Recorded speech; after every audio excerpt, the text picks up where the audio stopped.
777 40인데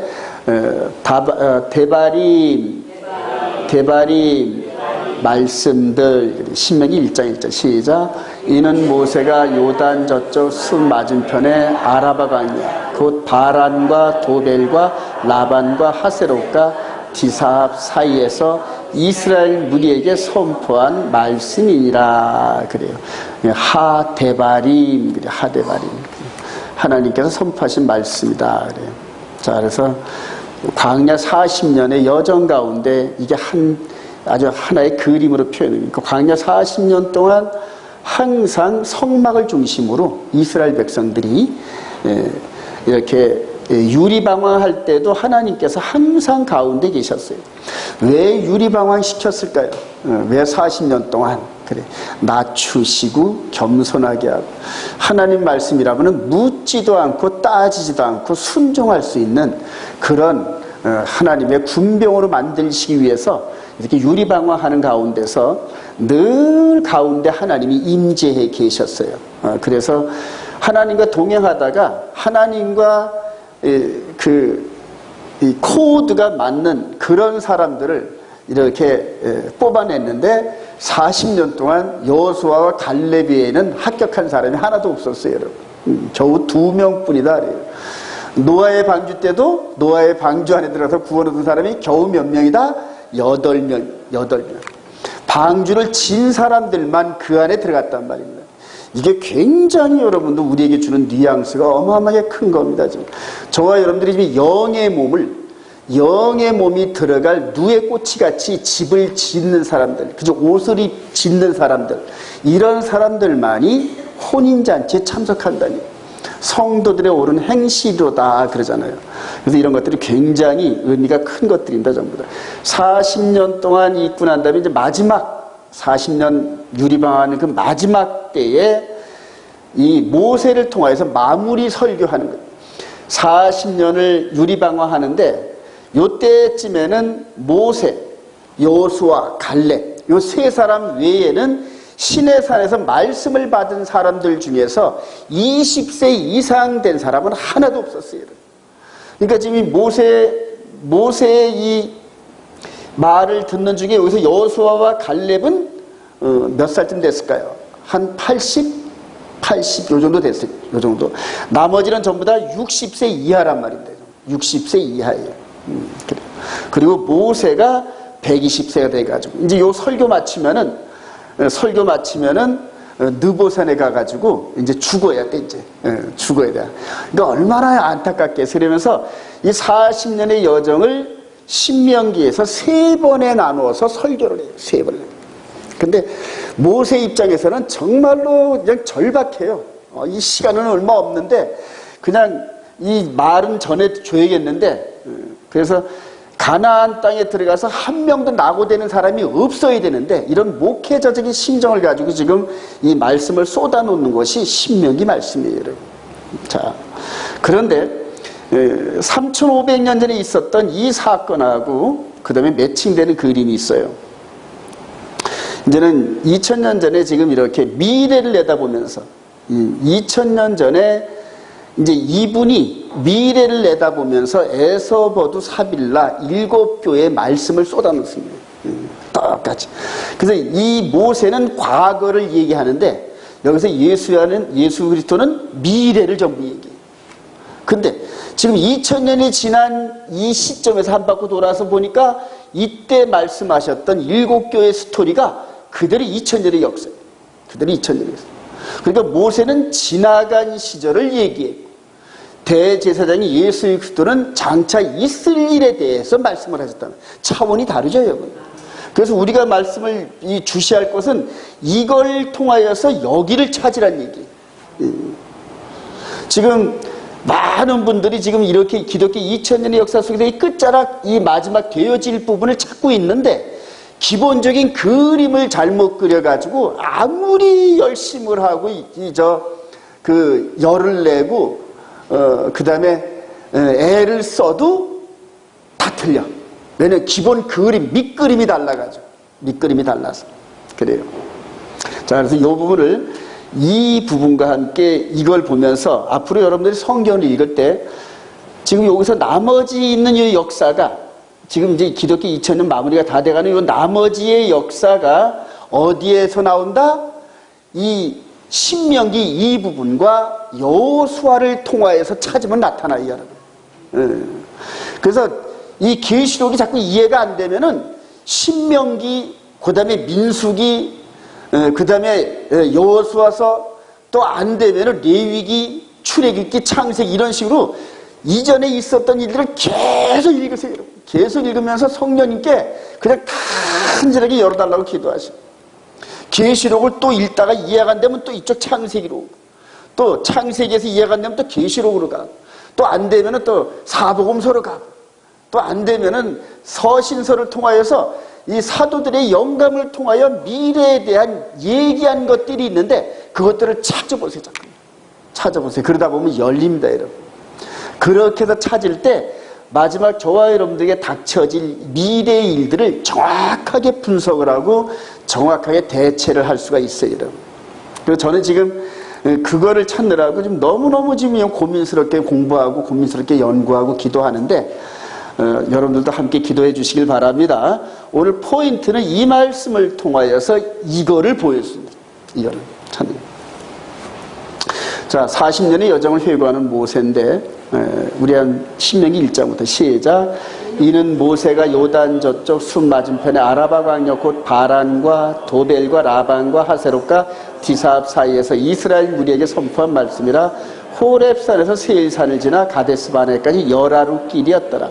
40째 해 11째 달 그 달 첫째 날에 모세가 이스라엘 자손에게 여호와께서 그들을 위하여 자기에게 주신 명령을 다 알렸으니. 자, 보세요. 가데스바네에서 열하루 길이었단 말입니다. 그러니까 시내산에서 가데스바네까지 열하루 길이었는데 요 중간은 어디 가버리고 40째 11째 달 그 달 첫째 날에, 그러니까 40년의 공백이 요 사이가 있는데 요 사이에서 빠져버려요. 40년의 공백이.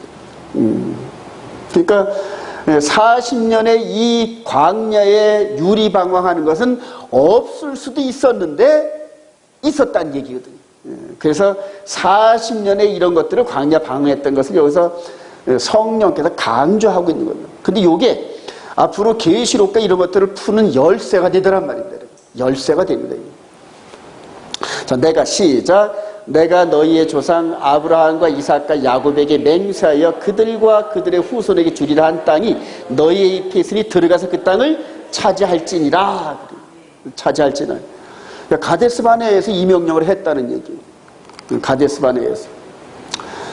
자, 지금 모세 입장에서 이렇게 40년 동안 유리방황하는 이것들을 반면 교사로 삼아서 백성들에게 깊이 깨닫게 하고 앞으로는 다시 그런 잘못을 하지 않게끔 해주려고 애를 쓰고 있는 거란 말이에요. 그래서 키포인트는 가데스바네에서 불순종한 거예요. 그때 가데스바네에서 하나님께서 너희 조상 아브라함과 이삭과 야곱에게 약속한 땅이 이 땅이야. 들어가 차지해. 그리고 들어갔으면 다 해결됐을 텐데 인본주의 사상에 젖어가지고 들어가면 다 죽는 줄 알고 그리고 반역을 하고 그러다가 둘만 살아남는 40년이 지나니까 이렇게 내려다보니까 여호수아와 갈렙만 살았어. 나머지는 다 죽고 그리고 자기도 건너가지 못하고 이제 곧 죽을 운명이란 말이에요. 얼마나 마음이 무너지겠어요, 모세가. 불순종한 대가가 이렇게 크다는 얘기. 자, 여기서 고센 땅에서 이렇게 6월절 어린 양의 이 사건을 통하여서 애굽 바로 왕의 올무에서 벗어납니다. 그리고 시내산에서 와서 50일 만에 와가지고 말씀을 받아서 두 돌판의 말씀을 받고 하나님과의 언약 백성이 된 겁니다. 여기서 이 그림을 잘 보세요. 6월절 어린 양으로 이 애굽의 즉 죄에서 벗어났는데 죄에서 벗어났다고 다 구원받은 게 아니에요, 여러분. 6월절 어린 양 예수 그리스도를 믿음으로 다 해결됐다면 여기 이후로는 없었어야 돼, 사건이. 근데 6월절 이 사건이 있고 난 다음에 50일 있다가 시내산에서 하나님과 정식 언약을 맺어요. 너희들이 내 백성이 되고 싶으니 할렐루야 아멘. 그러면 조건이 있어. 그래서 언약의 조건들을 얘기한 게 십계명이란 말입니다.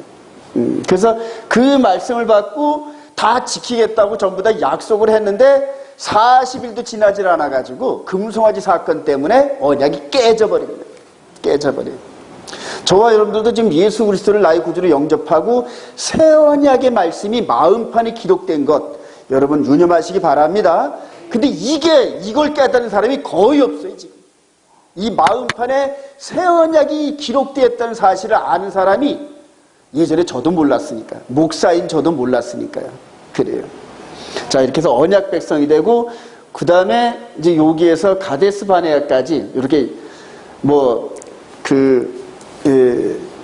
아론의 금송아지 사건을 통해서 이제 성막을 짓고 이러라고 한 1년 정도 여기서 머물러요. 머무르고 난 다음에 하나님께서 그럼 가자. 그렇게 해서 이제 일로 해가지고 이렇게 들어갈 계획을 잡으셨는데, 가데스 바네아라는 여기에 바로 가나안 땅 턱 밑에서 이 백성들이 반란을 일으킵니다. 단체로 반란을 일으켜요. 자, 여러분, 구름 기둥과 불 기둥이 며칠 길을 앞서간다? 3일 길을 앞서가요. 그리고 가데스 바네아에서 3일 길을 앞서갔다 그러면 가나안 땅에 들어갔을까요? 안 들어갔을까요? 들어갔다는 얘기예요. 가나안 땅에 구름 기둥과 불 기둥이 들어가가지고 이제 들어와라 그랬단 말입니다. 그들이 싫어 그리고 안 들어간 거거든요. 예, 바로 그렇다는 얘기입니다. 예. 자, 그래서 여기에서 이제 40년 동안을 유리방황하고 이렇게 40년 동안 여기서 이 광야에서 뺑글뺑글 돌면서 불순종한 백성들을 다 죽게 하고, 그리고 믿음의 2세대를 통하여서 가나안 땅 정복을 하는데, 오늘 바로 그 자리에 여기 모세가 있는 겁니다. 지금 여기에서 이제 이 모압 땅인데, 여기 사해 지경이 있고, 요 느보산이 있고, 여기가 여리고 에루살렘 들어가요. 그러니까 요 느보산 부근의 여기에서 지금 백성들이 모세를 통하여 신명기에 3번의 말씀을 듣고 있는 거예요. 40년이 걸렸다. 일로 바로 들어갔으면은 이게 필요 있었을까요? 없었을까요? 필요 없었다는 겁니다. 이것도 유념하시기 바랍니다. 이걸요.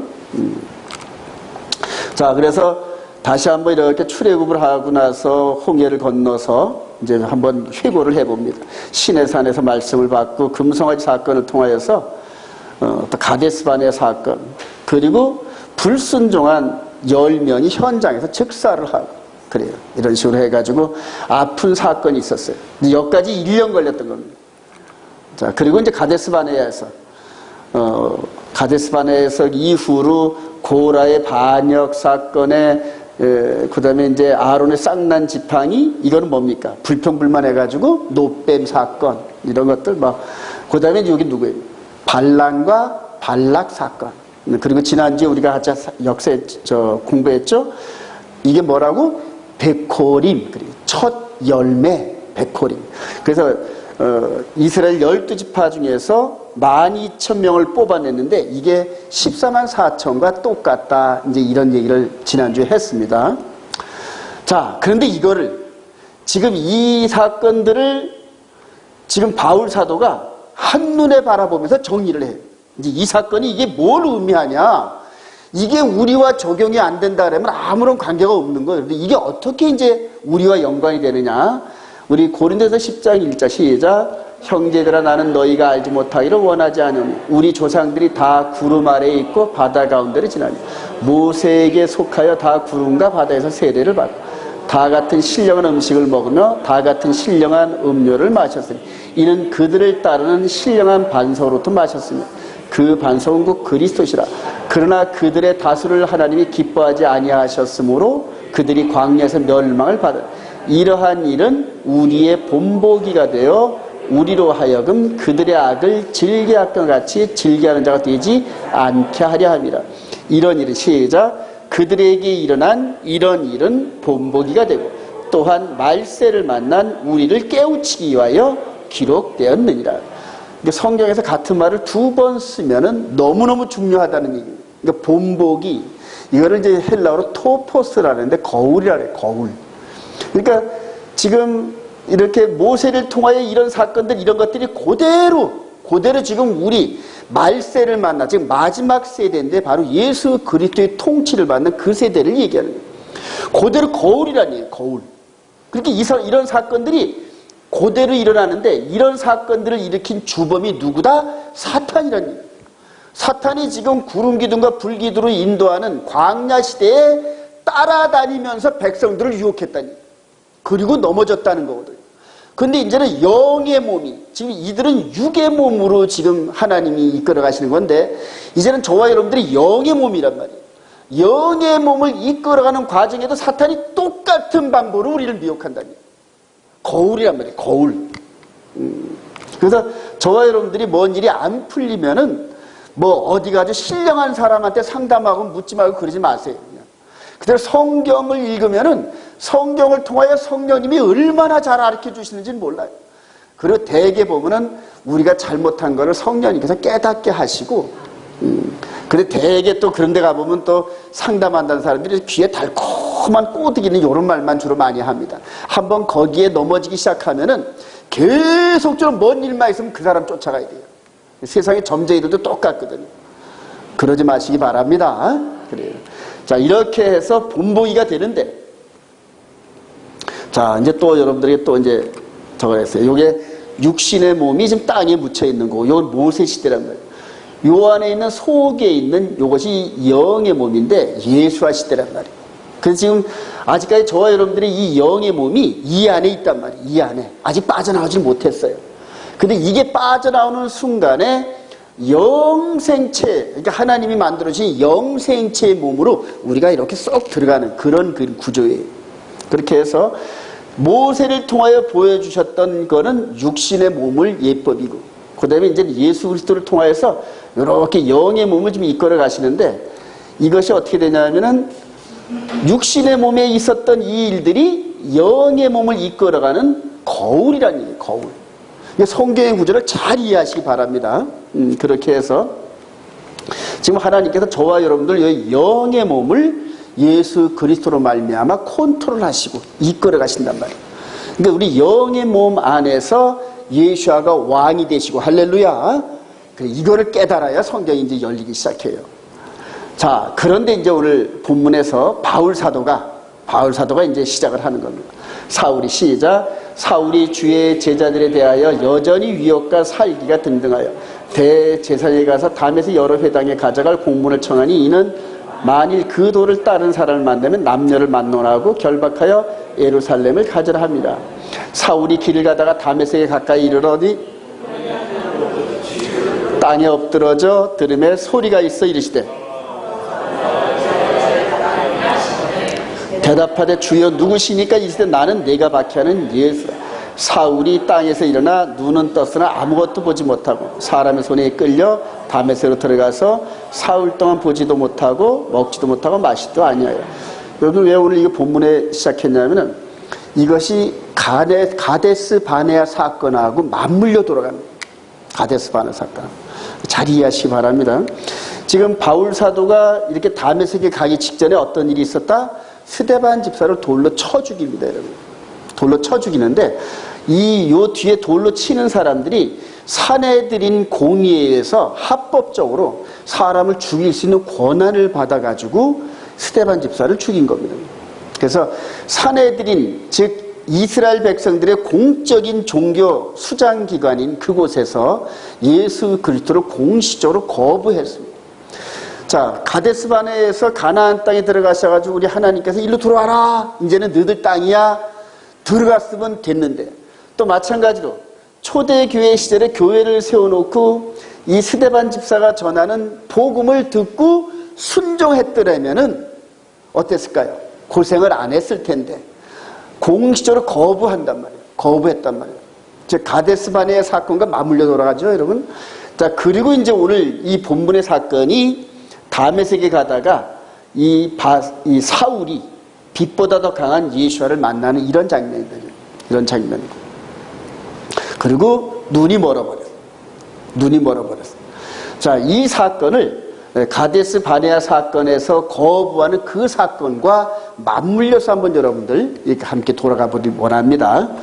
자, 이후로 사도행전 9장 10절 이하에 이 사람은 시작. 이 사람은 내 이름을 이방인과 임금들과 이스라엘 자손들에게 전하기 위하여 택한 나의 그릇이라. 그가 내 이름을 위하여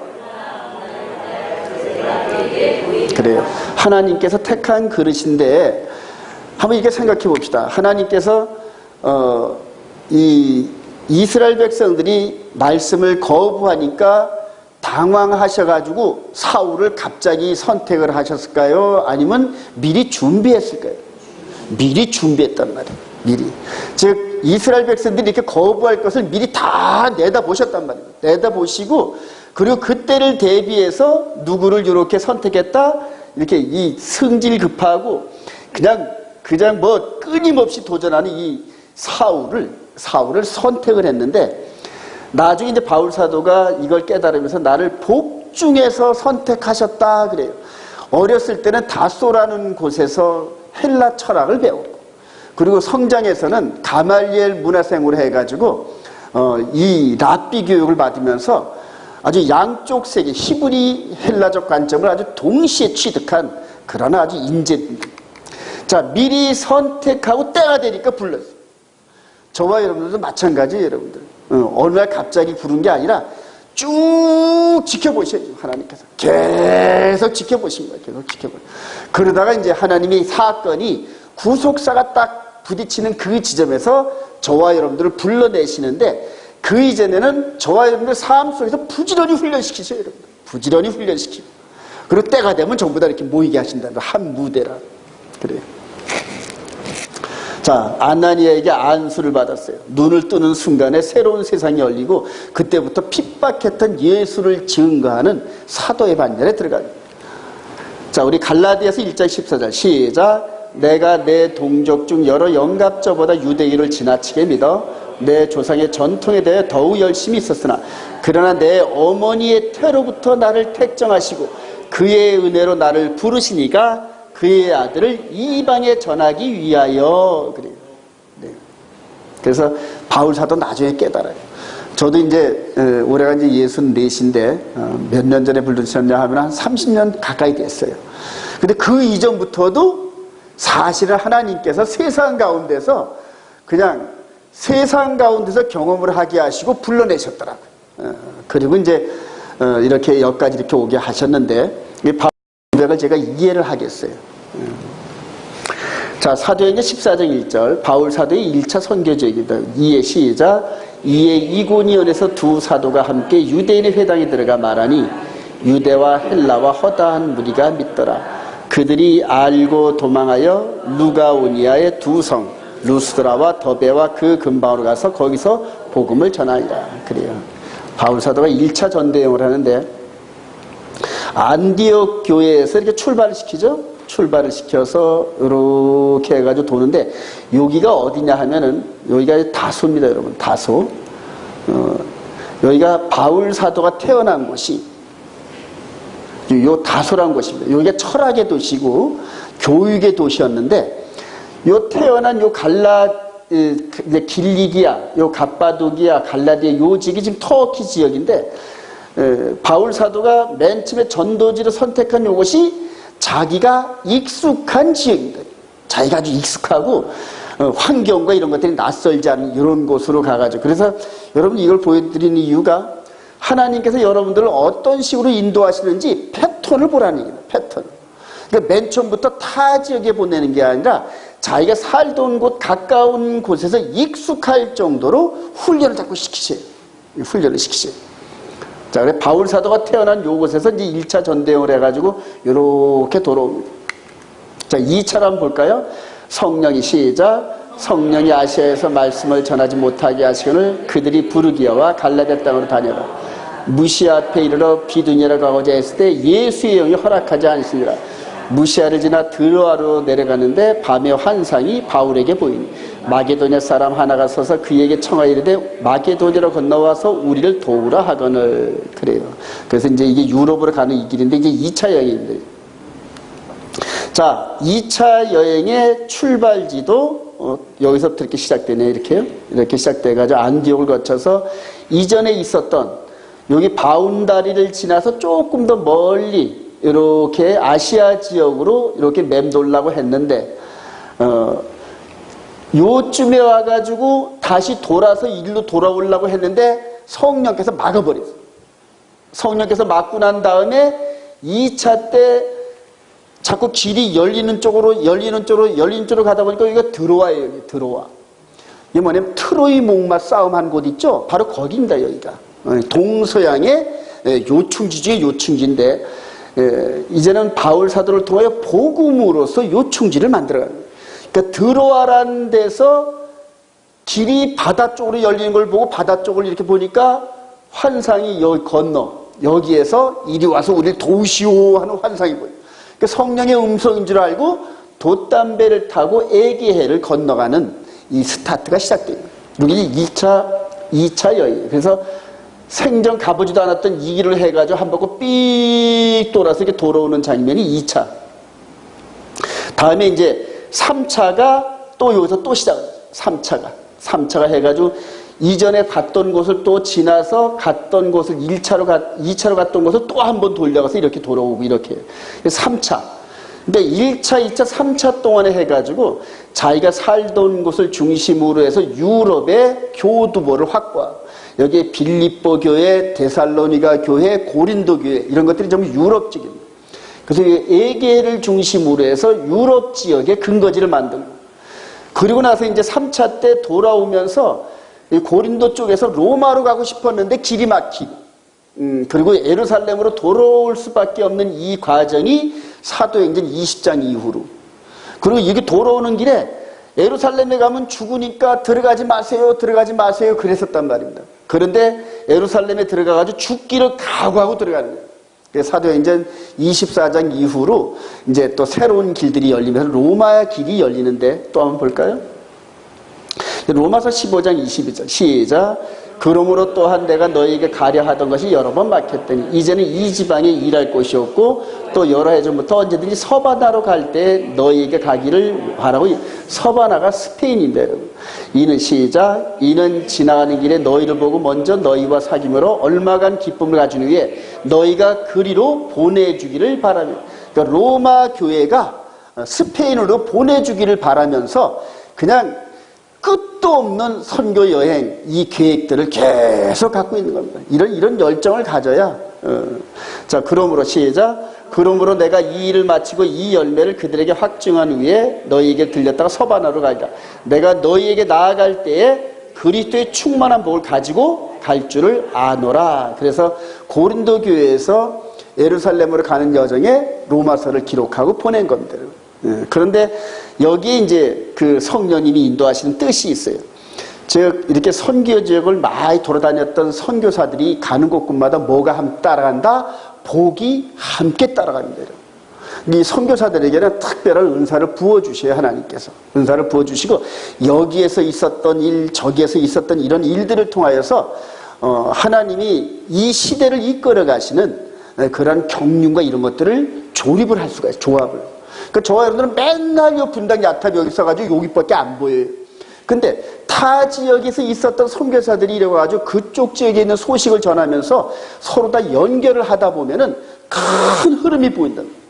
저는 요즘에 예루살렘의 소식을 날마다 그냥 그대로 날마다 봅니다. 아주 요즘에 아주 격동의 세월을 이렇게 하는데 이렇게 선교사들이 올 때마다 잘 대접을 하면은 그 선교사가 갖고 있는 모든 것들을 거기다 쏟아 놓습니다. 여러분들 이제 얼마 전에 보셨겠지만 우리 이상 목사에게 우리 교회에서 노트북도 사주고 뭐 또 여비도 이렇게 해주는 이런 과정이 있었는데 이 이상 목사 나이가 30밖에 안 되는데 대단한 친구예요, 여러분. 그러니까 앞으로 인도를 히브리 뿌리로 뒤집을 그러한 일꾼이더라. 할렐루야. 대단해요. 나이 30밖에 안 되는데 인도에서 집회를 여는데 한 몇백 명, 한 1000명 단위로 있는 그곳에서 이게 단에 서가지고 그냥 뭐 원고도 없이 그냥 막 메시지를 선포하는데 옆에서 통역이 막 통역을 하라고. 그래요. 영어로 설교하고 힌두어로 번역을 하고 막 이런 식으로 하더라고요. 그래서 이제 요즘에 일주일에 한 번씩 방학동이라 해서 와가지고 저하고 한 너댓 시간 이제 영어로 콩글리시 막 이렇게 대화를 이렇게 막 하면서 점점 더 느끼는 게 성령님께서 주시는 그 느낌이 지금 요 히브리 뿌리 생명의 성령의 법 요 메시지를 이상 목사 가운데다가 폭 집어넣길 원한다. 그래서 그 이상 목사 아버지가 그 목사님인데 샤밧을 지켰다 그러더라고요, 여태까지. 근데 히브리 관점을 모르던 거예요.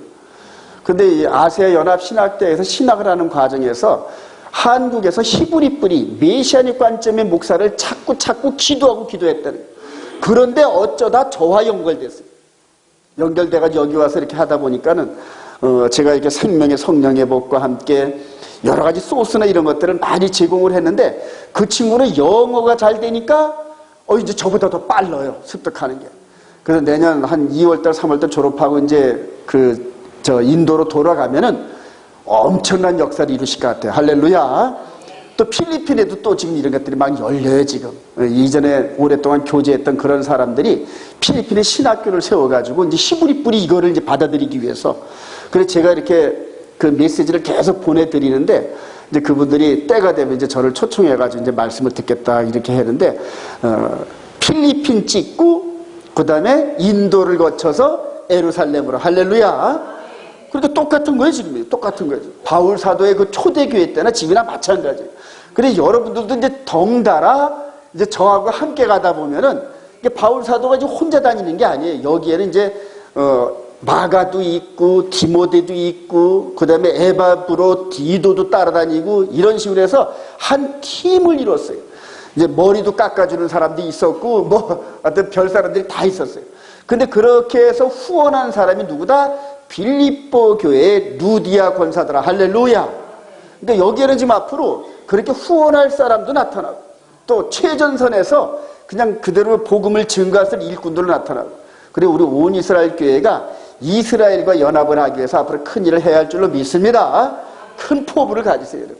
자, 그래서 맨 마지막에는 자기의 의지가 아닌, 그러니까 1차, 2차, 3차는 자기 의지가 많이 반영된 선교 여행이었어요. 근데 이제 3차, 로마로 가는 이 길은 쇠사슬로 묶여가는 거죠. 쇠사슬로. 이제 사도행전 25, 26, 27 요런 데 보면은, 가이사, 아구스도 뭐 요런 식으로 해서 여러 이제 그 왕들과 함께 한 2년 정도 있다가 요 가이사라 빌립보 여기에서 출발을 해가지고 이렇게 가다가 유라굴라 광풍도 만나고 이런 스토리가 사도행전 27, 28장에 이제 나오는데, 로마에 그렇게 가고 싶었는데 수갑을 차고 가게 됐어요. 근데 그게 더 좋았던 게 뭐냐면, 이 로마 황제 앞에서 재판을 받아야 되기 때문에 반드시 데려가야 돼.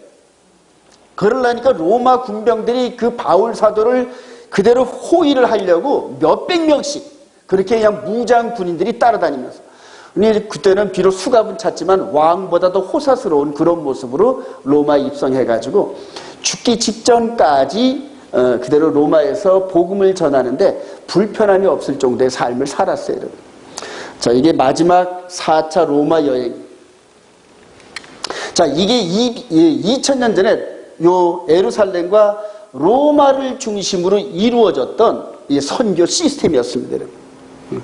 자, 근데 이거를 지금 왜 여러분들에게 알려드리려 하냐면은, 지금 로마를 중심으로 했던 이 선교 여정이 이후로 현재까지 2000년이 지나는 그 세월 동안에 같은 패턴으로 움직인단 말이에요. 같은 패턴으로. 이해가 되시면 아멘. 그냥 따로따로 움직이기 아니라 바울 사도를 통하여서 지중해를 중심으로 이렇게 했던 이 패턴대로 기독교 2000년의 역사가 패턴이 이루어진다니까요. 자, 사도시대 이후의 일곱교회 시대. 자, 예수부터 시작. 예수 그리스도의 계시라. 이는 하나님이 그에게 주사 반드시 속히 일어날 일들을 그 종들에게 보이시도록 그의 천사들을 그종 요한에게 보내어 알게 하신 것. 요한은 아시아에 있는 일곱 교회에 편지하노니. 그래서 여기서 이제 중요한 포인트가 어디냐면은, 그래요. 이예언의 말씀을, 그래. 일어날 일들인데, 그래, 나중에 한번 봅시다. 자, 여기서 이제 에게해라는 곳에서 반모섬에서 유배될 때 이렇게 주님의 환상이 나타나요. 바울 사도에게도 나타나더니, 그 다음에 요한 사도에게도 나타납니다. 이 요한이 이때가 거의 90세가 넘었을 때입니다. 90세가 넘었을 때인데, 반모섬에서 계시록 전체를 지금 이 그림으로 이렇게 받는 그런 과정인데, 요한 사도를 통하여서 지금 이후로 시작되어질 이 전체의 내용을 지금 계시를 받는 중입니다. 지금. 자, 그런데 이 계시록 전체를 이렇게 해석하는 키포인트가 어디 있냐면은 출애굽에서 가데스 바네아까지, 그 다음에 가데스 바네아에서 가나안 땅까지 40년의 여정이 이 2000년의 역사의 여정의 뭐다? 축소판이고 거울이라는 얘기죠. 그러니까 이렇게 앞으로 되어질 그 일들이 새롭게 이루어지는 것이 아니라 이전에 모세를 통하여 있었던 그 패턴대로 그대로 움직인다는 뜻입니다. 그대로 움직인다는 뜻입니다. 그래서 이 사도 요한이 이런 계시록 22장 전체를 기록할 때 히브리 관점으로 보면은 어색한 점이 없어요, 전부 다.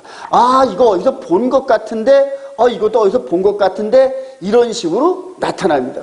특별히 이 계시록 15장의 내용은 출애굽기 15장 내용하고 똑같아요. 그래서 중간중간 거점으로 이렇게 벗어나지 않게끔 사건들을 이렇게 뭉태기로 이렇게 연결을 시키는 그런 그림들이 있어요. 그래서 그 그림들을 연결해 놓으면은 벗어나지를 않습니다. 그래서 요게 이제 기본 계시록이 이제 흐름의 이 기본 시스템이에요. 자, 고린도서 10장 11절 시작. 그들에게 일어난 이런 일은 본보기가 되고 또한 말세를 만난 우리를 깨우치기 위하여 기록되었네. 요 지금 기독기 2000년 요것이 예수 그리스도 안에서 말세란 얘기인데, 그리고 말세를 이렇게 보여주시기 위해서 이 사건이 있었다는 얘기. 이해가 되시면 아멘. 그래요. 자, 이제 이 기독기 2000년에 있었던 이 사실들을 우리가 한번 간단하게 정리를 한번 해볼게요. 자, 1번 로마 티토스 장군에 의해 성전이 함락됩니다. AD 70년에. AD 70년에 이제 바울 사도가 순교당하고 한 2년 후에 그대로 이 예루살렘 제2 성전이 그대로 쑥대밭에 무너집니다. 자, 그리고 두 번째 한번 읽어봅시다. 시작. 콘스탄티노 황제 때 안식일에서 일요일로 예배일이 변경되는데 이게 AD 325년에 신학을 한 사람들은 이걸 알 거예요. 니케아 신경 때, 니케아 회의 때 이 일이 이루어지는데, 자, 이 사람이 콘스탄틴 대제예요. 아주 생김새가 아주 군인같이 생겼죠, 아주. 콘스탄틴 AD 325년에 이 사건이 있었어요. 자, 세 번째 시작. 로마 교황 우르바누스 2세의 십자군 전쟁 1096년부터 시작되어졌는데, 이 유럽 전역에 있었던 제후들, 황제들의 군사들을 이끌어가지고 무슬림으로부터 예루살렘을 회복하자는 그런 미명하에 군사들을 동원해가지고 예루살렘에 가서 순교하는 자들은 묻지도 않고 따지도 않고 어디 간다? 천국 간다! 이렇게 해놨어요. 요즘으로 무슬림가 가서 자살 폭탄 안고 들어가서 죽으면은 천국 가가지고 이쁜 처녀가 몇 명? 70명이다! 이런 식으로 해가지고. 그러니까 서로 죽을 날에 서로 죽을 날에. 예, 그래요. 근데 십자군 전쟁 때 우르바누스 교황이 이런 식으로 해가지고 한 200년, 300년에서 몇 차까지 끌고 갑니다, 이게. 근데 이때 죽이라는 이제 전쟁하라는 그 무슬림과 전쟁을 하지 않고 전부 유대인들을 싹 죽여버린 거예요. 요즘에 요번에 김종철 감독님이 그대로 루터의 두 얼굴이라는 다큐멘터리를 제작했어요. 제작하면서 4년 동안 자료가 아주 엄청나게 많은데 그 자료를 간절히 원하는 사람이 있어요. 누굴까요? 문호 강문호 목사님. 왜냐하면 볼까요? 올해가 이제 여기 이제 우르바누스인데, 우르바누스 황제인데, 그 다음에 1517년 마틴 루터에서 종교개혁이 시작됐는데 1517년이에요. 자, 마틴 루터의 두 얼굴인데 긍정적인 면이 한 20%, 부정적인 면이 7, 80%랍니다. 근데 우리는 부정적인 면을 전혀 몰라요. 자, 강문호 목사님께서 올해 10월 달에 마틴 루터 종교개혁 500주년 기념으로 해가지고 독일에서 심포지움을 여는데 한 2시간 정도 분량의 강의를 맡으셨대요. 근데 그냥 개신교 흐름에 따른 마틴 루터는 다들 기록을 다 해놓고 그냥 막 그런 논문은 넘쳐나거든. 근데 이제 그 목사님께서 히브리 뿌리 관점과 안식일의 진리를 깨닫잖아요. 그래서 저하고 대화를 많이 하면서 이런 책임을 맡았는데 어떻게 했으면 좋겠냐고 이제 이렇게 자문을 구하시더라고요. 제가 이제 히브리 뿌리 안에 있다 그러니까. 그래서 반유대인 역사에 대해서 한번 연구를 한번 해보시죠. 그래서 좋다 그래 해가지고 이제 그런 자료들을 구하는데 쉽지가 않아요. 근데 그 김 감독은 그냥 어떻게 자료를 잘 구하는지 그냥 다큐멘터리 업자답게, 그래서 4년 동안 그거를 이렇게 자료를 모아놓은 걸 그냥 제가 열심히 사정을 해가지고 그분에게 드려라. 그래서 그분에게 드리면은 당신은 영화 다큐멘터리로 하나님 사역을 하고 그렇게 만든 자료를 가지고 신학적인 패러다임을 바꿀 수 있는 분이 그분이다. 이렇게 해가지고 이제 그 바쁜 두 분을 조인하려는데 그렇게 힘들더라고요. 그래서 어제 그랬어요. 아유, 나는 중간에서 중재를 못하겠으니까 당신들이 직접 전화 걸어가지고 그렇게 해서 날짜를 정해라 그랬더니 8월 달에 딱 하루가 딱 비더래. 둘 다. 어떤 때는 이 사람이 일하고 어떤 때는 이 사람이 일하는데 딱 하루가 비는데 8월 14일. 8월 14일에 만나기로 했어요. 그래서 그 두 사람의 만남이 이런 흐름 속에서 어떤 큰 역사를 이룰 거로 저는 확신합니다. 우리 갈보리교의 그 목사님 너무너무 귀하신 분이에요. 귀하신 분인데 하여튼 그분에게 이 자료를 몽땅 해서 멋있는 논문을 만들어가지고 이제 언제 발표하냐 하면은 1948년도에 이스라엘이 독립을 하고 여기서 망했는데 1900년 만에 다시 부활을 하고 자 그리고 지금 이 시대가 로마 교황에 의해서 WCC 종교연합 WCC가 막 진행되는 여중 가운데 있는데 이게 종교개혁 500주년이죠. 요 사이에 낀 게. 그래요. 이제 이때 그분이 발표를 하면서 그동안 기독교 2000년 동안 흐르는 가운데서 요 본진에서 너무 멀리 가 있는 개신교 그룹을 지금 마틴 루터의 이면사를 조명을 하면서 즉 반유대주의, 안티세미티즘을 극복하면서 지금 이 마지막 때 이스라엘을 향하는 교회가 복을 받는다. 할렐루야. 이거는 기록되어 있어요, 여러분. 그 아브라함에게 주어진 창세기 12장 1절부터 3절까지 복을 비는 자에겐 복을 주고 저주하는 자에겐 저주를 내요. 지금 우리나라의 정치 이런 모든 부분들이 지금 어려운 상황이 이 반 이스라엘 정책을 펴기 때문에 어려워지는 겁니다. 그래서 지금 마지막 때 이렇게 흐르는 개신교 그룹과 모든 천주교 이 교회 예수 그리스도 안에 있다는 사람들이 이제는 친 이스라엘 정책, 그 다음에 하나님의 백성으로서의 정체성을 찾는 마지막 운동이 벌어져요. 이 종교개혁 500주년 올해를 기점으로 해서 그냥 폭발이 일어나기를 소망합니다. 근데 그 폭발이 일어나는 그 스파크가 작은 성냥불 안에서 시작된다. 작은 성냥불. 그래서 8월 14일 날 우리 셋이 모여요, 여러분. 셋이 모이는데 그냥 셋 다 꼴통들이지. 보통 꼴통들이 아니에요. 어떤 꼴통이냐면 하나님께서 시키면 죽어도 하는 분들이 전부. 저도 그렇고 갈보리교회 그 목사님도 그렇고 김종철 이 양반은 아직 꼴통, 자기가 스스로 해. 꼴통이래 이제. 그러니까 이스라엘에 대해서 하다 보니까 이제는 웬만한 목사님보다 식견이 엄청나게 올라요. 대단해요. 대단합니다. 마지막 이렇게 이제 2000년 동안 유리방황하던 이게 이제 아까 그 모세 시대 때로 비유하면 뭡니까? 유리방황하던 때랑 마찬가지잖아요. 그리고 유리방황하던 그거를 마무리하면서 모세가 마무리할 때가 있잖아요. 그게 신명기거든. 이제 기독교 2000년 유리방황하던 요 마지막 때에 또 뭔 사건이 벌어진다? 마무리하는 사건이 또 벌어진단 말이에요. 이게. 그래 지금 이제 이방인이 마무리돼가는 요 때에 모세 같은 그러한 선지자의 경륜이 나타난 사람들이 또 마무리를 하는데 그게 엘리야란 말이에요. 엘리야 사역이란 말이에요. 그리고 지금 저뿐만이 아니라 많은 사람들이 지금 전 세계에서 우죽순식으로 친이스라엘 관점을 갖고 있는 목회자들이 많이 나타납니다. 지금 많이 나타납니다. 저와 여러분들이 그 중에 선두주자가 되기를 소망합니다. 그래요. 종교의 500년. 현재 우리 시대가 어느 때인가? 내가 시작. 라오디게 시대인데 시작. 내가 내 행위를 아노니 내가 차지도 아니하고 뜨겁지도 아니하도다. 내가 차든지 뜨겁든지 하기를 원하노라. 내가 이같이 미지근하여 뜨겁지도 아니하고 차지도 아니하니 내 입에서 너를 토하여 버려. 양다리 걸친다는 얘기죠. 양다리 걸친다는 얘기. 지금 아주 양다리 걸치는 목사님들이 얼마나 많은지 몰라요. 근데 그나마도 양다리라도 걸치는 사람은 소망이 있어. 아예 저쪽에서 올 생각을 안 해.